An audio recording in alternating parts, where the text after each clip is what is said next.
The revenues are stable compared to the year before at 44 billion. Costs are down by 1.1 billion. So the gross operating income, the difference between the two, is up in a very material way. Then, of course, the year has been impacted by the pandemic, so the cost of risk has gone up by 2.5 billion. But what is important to know is that half of that increase is basically stemming from an anticipation of cost of risk to come. This is IFRS 9 to you, stage 1 and 2, it's anticipation for risk to come. So if you look at the bottom line, yes, 7.1, it is better than what we have guided already back in May of the year, so that's fine.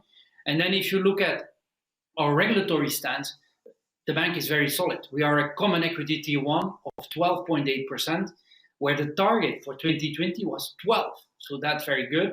And then when it comes to dividend, of course, the bank follows the recommendation by the ECB. And so that means that in May, we're going to pay 1.11 euros per share. But we have the intention, once that will be lifted, so let's say post-September, to do the complement to get to our 50% of payout on 2020 results, as we always do.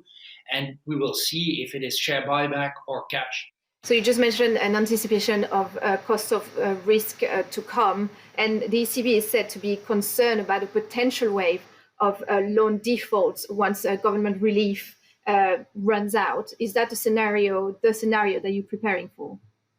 If you look at, we have taken a scenario which is similar to the one that the ECB has. So that means there will be an improvement to come, but we will not find the pre-COVID levels before mid-2022 at the earliest.